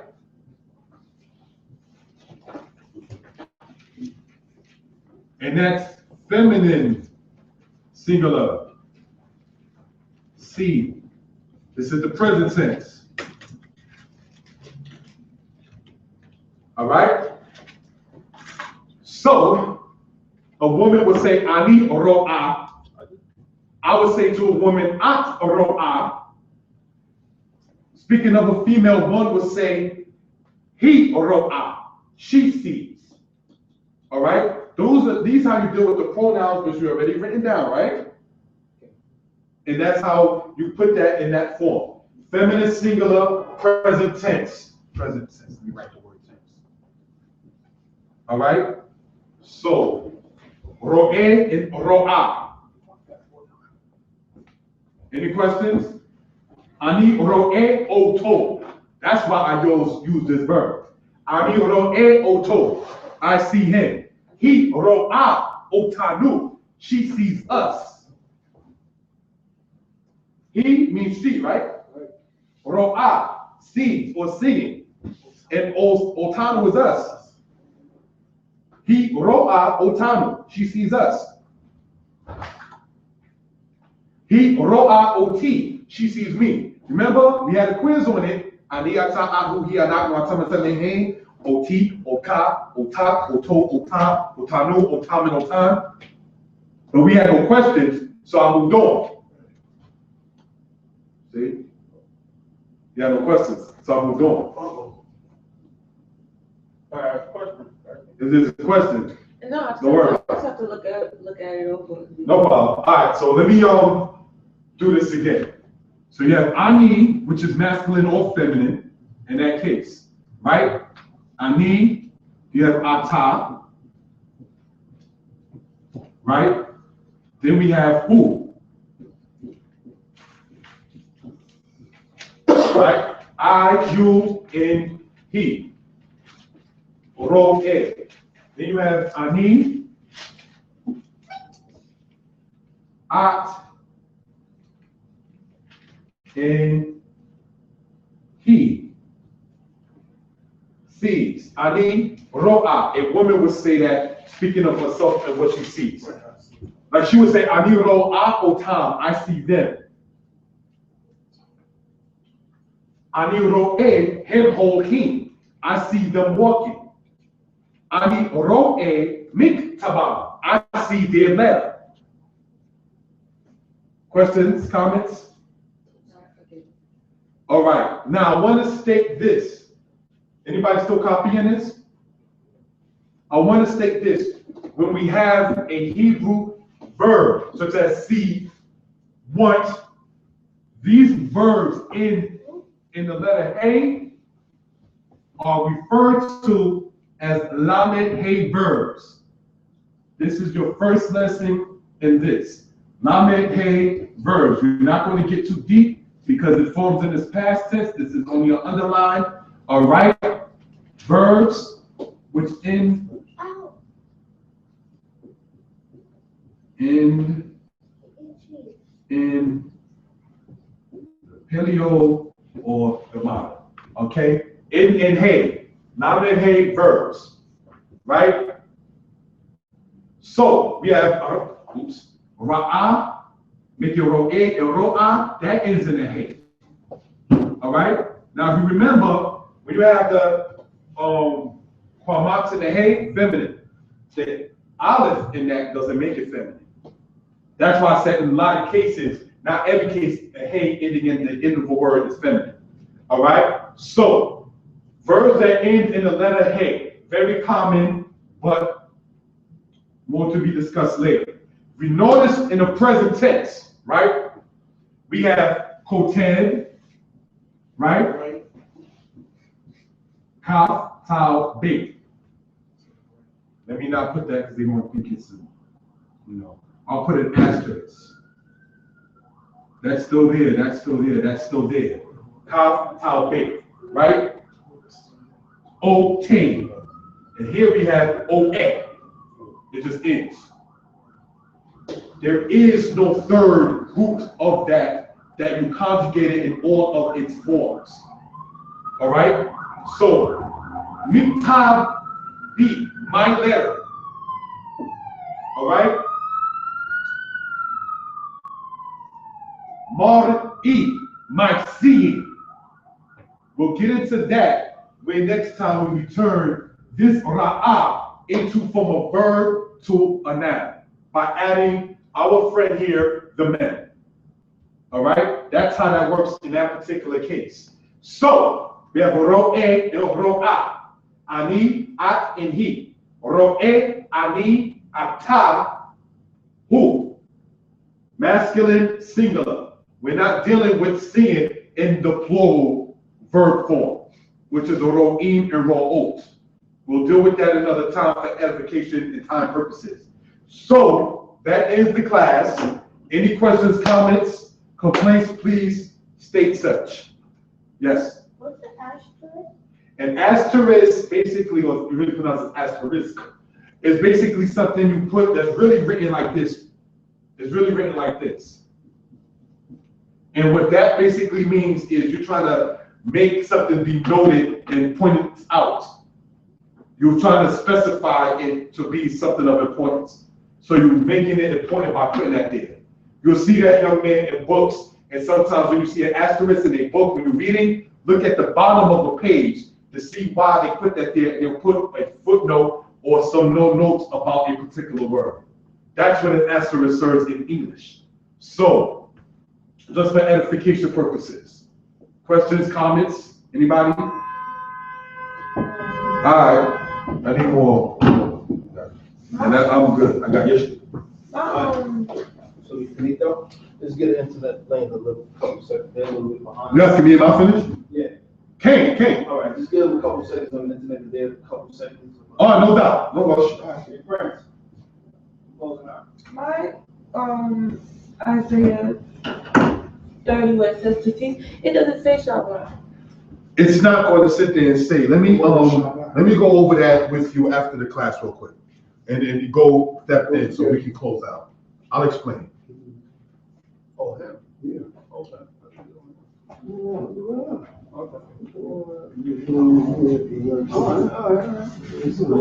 Please good, man. That's it? Hey, that's it. I'm still alive, is it? I'm saying, Chris, you close out? Sure. Yeah. Time.